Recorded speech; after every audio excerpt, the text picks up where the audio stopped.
So, what do you do, Akash? What do I do? How can I explain it? In a simple language बेटा तू काम क्या करता है? that anyone can understand. Can you describe QA in one sentence? A simple question that has encountered me many times, and every time I fail to answer. So then I decided to reach for help to the best of the field.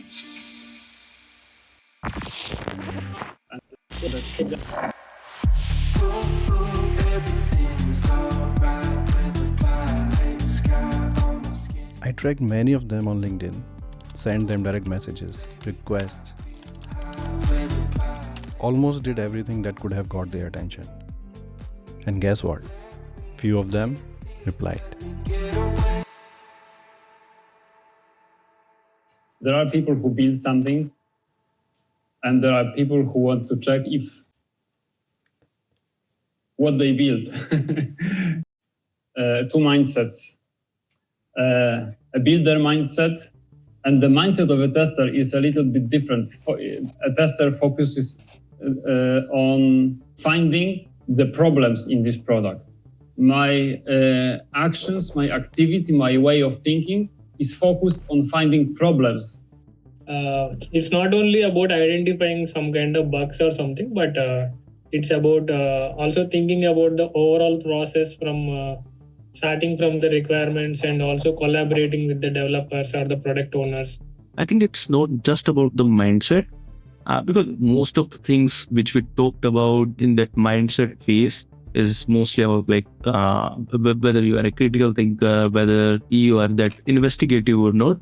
But I found it is almost part of everyone's job, being it a developer, being it a QA or a product guy. So for me, QA is not just about the mindset, it is a lot to do with the skills also. But do you think he will reply? If you don't ask, you don't get.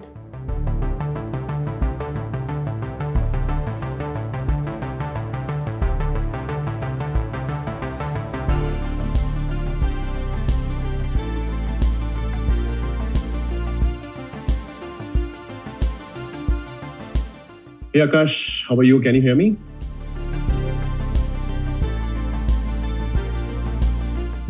Okay, so what does it mean about the QA? The QA is a mindset. Mindset means about the finding the quality all the time.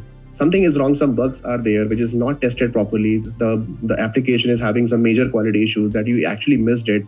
You could not understand. You just did some basic stuff. It's not that I don't want this product to be good.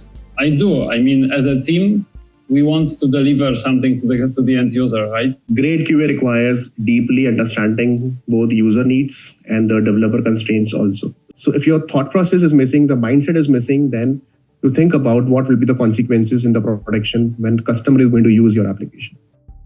So now I'm a critical thinker, problem finder. I have empathy. I'm good with technical skills. But seems like something is missing.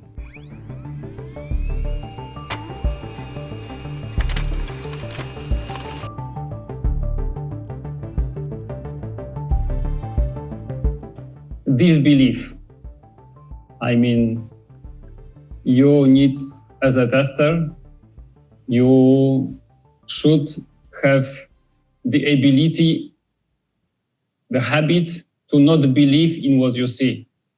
The first thing that I would prefer that, just like we do it in Inception and other Matrix kind of movies, right? That time travel debugging, which is like the ability to instantly see how many bugs are coming and how from where exactly they are originated and what is the potential impact because of those bugs. You need people's help all the time.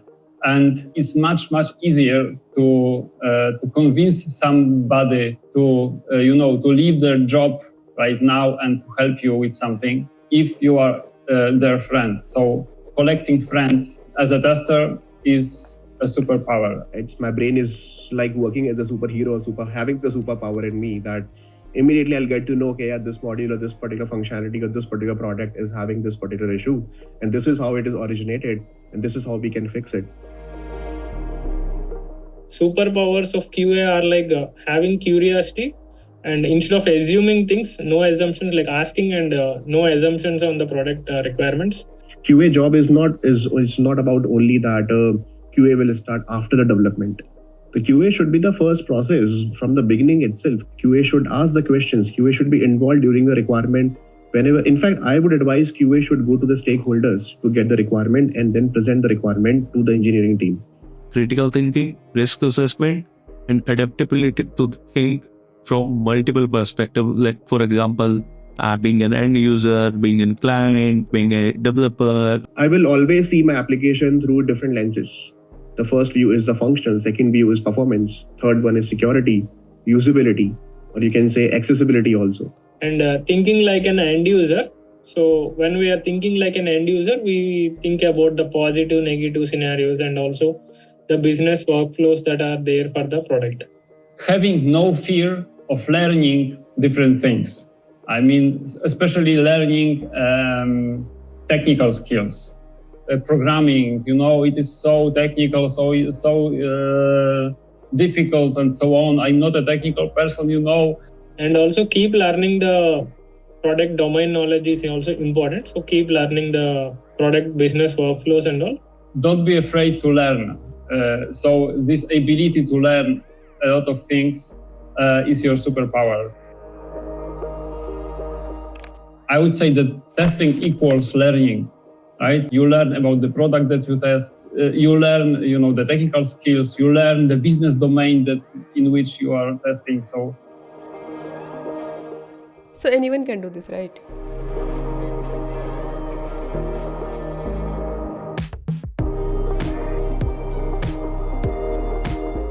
The biggest myth which I have heard being a QA itself is that being a QA is much easier than development, and I see a lot of people get entry into the QA.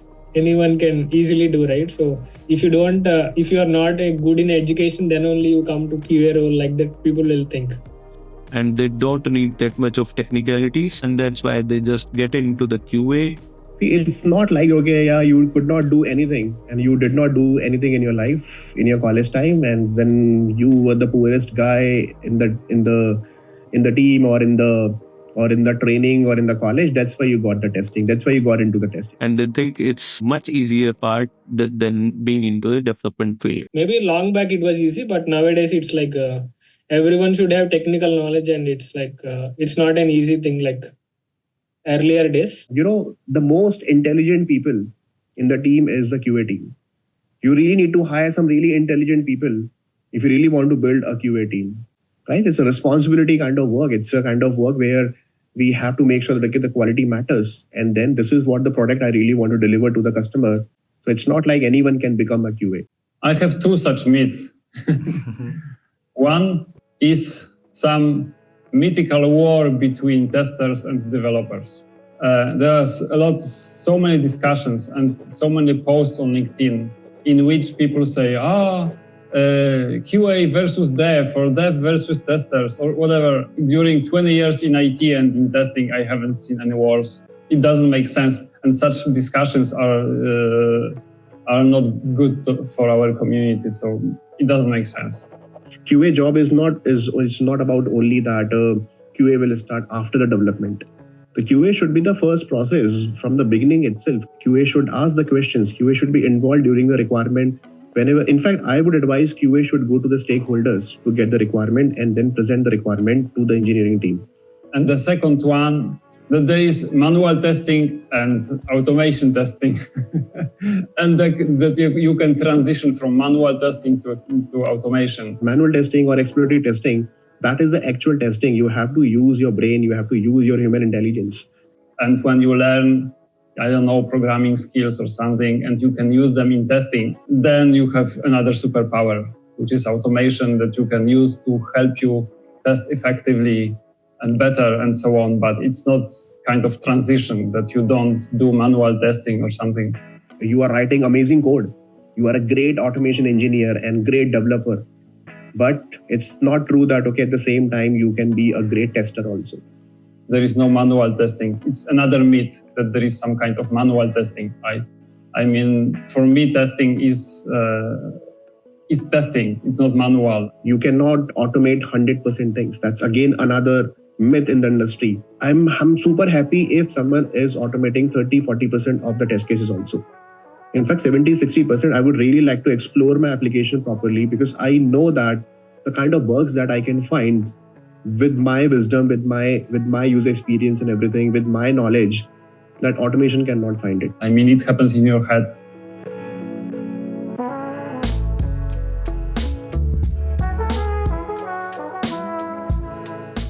Superman would be the superhero. Yeah, for me also it's a Batman or maybe the Spider-Man. I think Superman. Maybe like an X-ray vision or something, like scanning through different places and finding out the issues. What are the like issues in there?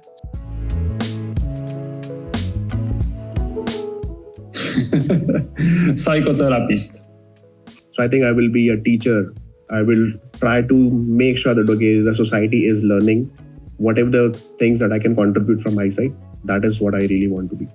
If it is something related to technical stuff, then I might like to become a solutions architect. Be a mentor or educator. Based on our experience, we can teach a lot of people who are just getting started in the career, right?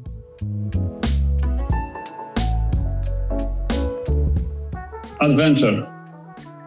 In any word, detective?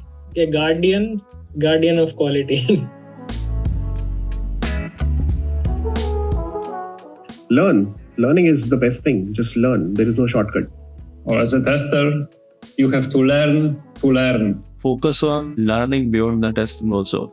How developers develop their software, how a backend system works. You have to find your way of learning things. This is the best and top skill in testing. Don't put any limitations. Explore all the different areas in the software testing domain.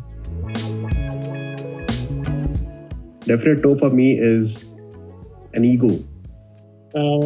I think never assume, ask questions.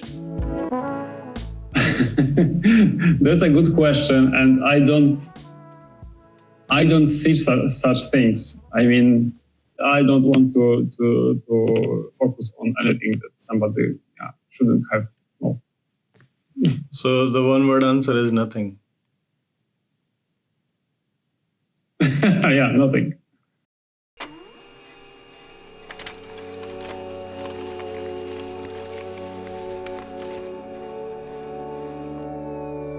So in a nutshell, QA is an explorer who thinks out of the box, focuses on finding problems, always curious and always asks questions.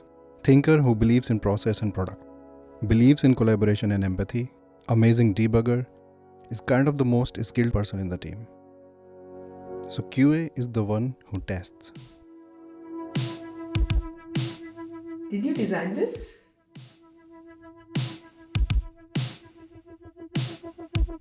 No, I mean I printed it. I was this close to respect you.